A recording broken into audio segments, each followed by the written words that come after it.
નમસ્કાર દર્શક મિત્રો, બિહાઇન્ડ ધ સક્સેસમાં આપનું સ્વાગત છે। આજે હું આવ્યો છું અમદાવાદથી 45 કિલોમીટર દૂર ખેડા જિલ્લાના મેમદાદ તાલુકાના કેસરા ગામમાં। કેસરા ગામનું પ્રખ્યાત શ્રી બાલાજી હનુમાન મંદિર છે। આ મંદિર કેસરા ધામ બાલાજી ધામ કેસરાનું ઓળખાય છે। આ મંદિરનો ઇતિહાસ કેટલા વર્ષ જૂનો છે, આ મંદિરમાં કયા કયા દિવસે મહત્વ રહેલું હોય છે, સાથે જ મંદિરમાં શું અર્પણ થાય છે, અહીંયા રોકાવાની વ્યવસ્થા છે કે નહીં, અને મંદિરમાં એક જોરદાર રોચક બાબત એ છે કે અહીંયા અરજી લખવાની હોય છે તો તમારી મનોકામના પૂર્ણ થાય છે, એ પણ જણાવવાનું છું। સાથે જ પૂજારી જોડે વાત પણ કરવાના છે અને મંદિરનો ભવ્ય રોચક ઇતિહાસ જાણીશું। તો ચલો મારી જોડે મંદિરની મુલાકાતે અને જાણીએ આનો ઇતિહાસ અને મંદિર કેટલા વર્ષ જૂનું છે, અહીંયા આગળ કોણ કોણ સ્થાપના કરી હતી, અહીંયા ઇતિહાસ કેવો છે, આ તમામ વસ્તુ જાણીશું અને મંદિરના દર્શન પણ કરીએ। મિત્રો, મંદિર પરિસર ખૂબ જ વિશાળ છે, એટલે તમે જ્યારે તમારા બાળકો અહીંયા આવે, બાળકોને લઈને આવો તો જો અહીંયા હિંચકા છે, સ્લાઇડર્સ છે, આ તમામ વસ્તુઓની તમને મનોરંજન પણ મળી જશે, એટલે તમારા બાળકો કંટાળશે નહીં। મંદિરની અંદર નાના નાના ઝૂલા છે, એટલે નાના બાળકોને લઈને આવો તો પણ બિલકુલ મસ્ત ઠંડો તમને છાંયડો મળશે। ઉનાળાનો બળબડતો તાપ હશે ને તો પણ જો આ ઝૂલા ઝૂલવાની અહીંયા મજા જ અલગ રહેશે। નાના બાળકોને ખાસ આ સ્લાઇડર પણ ગમશે, કારણ કે નાનું બાળક હોય એને આવું રમતગમતના સાધનો ખૂબ જ મજા આવે એવા હોવા જોઈએ, તો એ પણ છે। જમ્પર્સ પણ છે અને તમામ મોટું ગાર્ડન જેવું છે અહીંયા આગળ વિશાળ, એ પણ હું તમને બતાવું છું। જુઓ અહીંયા આગળ આ ગાર્ડન પણ છે, જ્યાં આગળ સાંજનો સમય હોય તો નાના બાળકોને અહીંયા ખૂબ મજા પડે। આજે આપણે ઉનાળાના બળબડતા તાપમાં આવ્યા છીએ બપોરે એના સમયે, પરંતુ અહીંયા ઠંડક જુઓ તમે। આ જુઓ, હું મારા કેમેરાથી બતાવવાના પ્રયાસ કરું છું। જુઓ ઠંડક કેટલી ખૂબ આહલાદક છે, આ ઠંડક એકદમ તમને અહીંયા મજા આવશે। હું ખુદ બપોરના 2:30 વાગ્યા છે, પરંતુ આ પરિસરમાં એકદમ ઠંડક અનુભવું છું। આ મંદિર પરિસરનો પાછળનો ભાગ છે, જ્યાં આગળ તમે ફરી શકો છો। સાથે જે પાછળની સાઈડ છે જે એ ગૌશાળા છે, ત્યાં આગળ ગૌશાળામાં પણ તમે ગાયોને દાન કરી શકો છો, સાથે જ ત્યાં ગાયોની શોધે મજા પણ માણી શકો છો। જો આ પરિસર છે, આ ગામડાના નજારો છે, એ તમને ખૂબ મજા આવશે એવા મંદિરના દ્રશ્યો છે। મિત્રો, પાછળ જે બગીચો છે ને એની અંદર ચીકુ, બદામ, જામફળ અને રેવડીના ઝાડ એટલે કે રાયણ, રેવડી જેને કહીએ છીએ આપણે, એ પણ છે। હા, જેને આપણે દેશી ભાષામાં સ્ટ્રોબેરી કહીએ છીએ, એ પણ છે। જો, અને આ મંદિર પરિસરનો પાછળનો ભાગ હું તમને બતાવવાનો પ્રયાસ કરી રહ્યો છું। આ પાછળના ભાગે આપણે જઈ રહ્યા છીએ। આ ગૌશાળા જ્યાં છે એ ગૌશાળાનું પણ તમને મહત્વ ને બધું જણાવવાનું છું। તો આ ગૌશાળા છે જ્યાં ગાયોને રાખવામાં આવેલી છે। કેસરા બાલાજી ધામની આ ગૌશાળા છે। બાલાજી મંદિરનું મંદિર જાગૃતિબેન ત્રિવેદી અને મનીષભાઈ ત્રિવેદી આ એમના ટ્રસ્ટ હેઠળની છે આ ગૌશાળા। જો ગાયોનું અહીંયા સંવર્ધન થાય છે, ગાયો પણ અહીંયા રાખવામાં આવે છે, એટલે ગાય માતા ને રાષ્ટ્રમાતાનો દરજ્જો આપવાની આપણા ભારત દેશના લોકો સમક્ષ માંગ થઈ છે। અહીંયા ગાયોનું પણ એટલું સંવર્ધન કરવામાં આવે છે, ગાયોનું પણ ખાસ ધ્યાન રાખવામાં આવે છે, અને ગાયોને નિરણ દાન જે પણ લોકો કરતા હોય અહીંયા આગળ અર્પણ થતું હોય છે। કેટલી ગાયો છે અંદાજ? 20 ગાયો છે।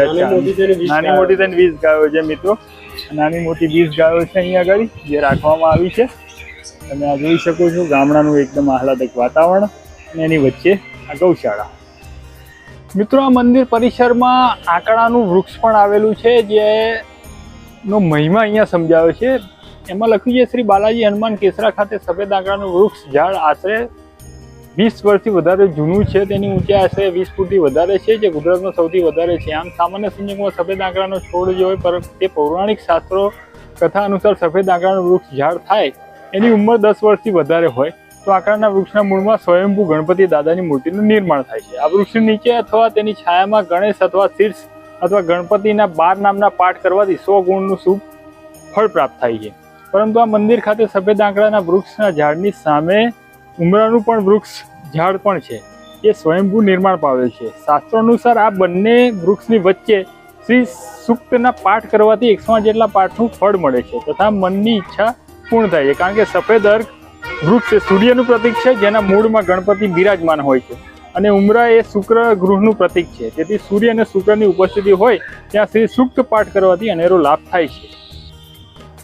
આ મંદિરની પાછળના ભાગમાં આ બધું આવેલું છે, એ પણ તમારે ખાસ અહીંયા મહત્વ છે એનું।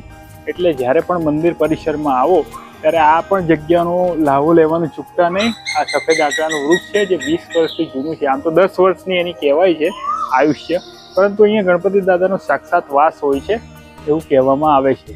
આ પાછળનો આખો પરિસર છે, ત્યાં આગળ તમને આ બધું જોવા મળશે. એટલે આંકડાનું વૃક્ષ જે છે એ અહીંયા છે. જો આ આંકડાનું વૃક્ષ અને પેલું ઝાડ મેં બતાવ્યું એ બંને. આંકડો આટલા વર્ષ જૂનો છે. જો આજે પણ આ ઝાડનું થડ તમને દેખાશે નીચેથી, બિલકુલ મજબૂત છે આ ઝાડનું થડ અને બિલકુલ લીલી એની ડાળીઓ છે, આંકડા છે આ બધા જુઓ. એટલે અહીંયા શ્રી ગણપતિ દાદાનો સાક્ષાત અહીંયા વાસ છે એવું અહીંયા દંતકથા અનુસાર કહેવામાં આવે છે. મૂર્તિ રાજસ્થાનથી લાયેલા છે અને પછી વેદોક્ત બ્રાહ્મણો દ્વારા પ્રતિષ્ઠા કરવામાં આવી છે અને પ્લસ રોજ મારુતિ યજ્ઞ થતા હતા પહેલા. બીજી મૂર્તિ જે નીચે છે એ મૂર્તિ નિત્ય પૂજાની છે, એ ચાંદીની છે. એ મૂર્તિ અમે નૃત્ય પૂજા, નવડાવવાનું, ધોવડાવવાનું, ભગવાનનું પાલન પોષણ એનું જ થાય છે. રોજ તેને શ્રૃંગાર કરવાનું, તેમને સ્નાન કરાવવાનું બધું ત્યાં એ જ મૂર્તિનું થાય છે. આ શનિદેવની મૂર્તિ છે, એ શનિદેવ છે, શનિદેવ છે. અને પેલા બીજા હનુમાનજી છે જેની પર પૂજ્ય તેલ સિંદૂર ચડે એ મૂર્તિનું પૂજન થાય છે. અચ્છા, અહીંયા વિશેષ મહારાજ મહત્વ ક્યારે હોય છે? અહીંયા આગળ ખાસ ક્યારે અહીંયા હનુમાનજીની પૂજા અર્ચના કરવાનું? વધારે શનિવાર તો રેગ્યુલર થાય છે જ, પણ વધારે એક દેવ દિવાળીએ ભવ્ય મેળા જેવું હોય છે. અહીંયા આગળ દેવ દિવાળીએ ભગવાનને અલગ અલગ અન્નકૂટ હોય છે. એક વર્ષે ફ્રૂટનો હોય છે, તો એક વખતે મીઠાઈનો હોય છે. એવી રીતે હોય છે. અમે અલગ અલગ 56 પ્રકારના મીઠાઈઓ લાવીએ છીએ જે 500 કિલોથી વધારની હોય છે. અને હનુમાન જયંતિએ ભવ્ય પ્રોગ્રામ હોય છે. અચ્છા, હનુમાન જયંતિ અમે એ દિવસે ભગવાનને 151 કિલોની કેક કટ કરીએ છીએ.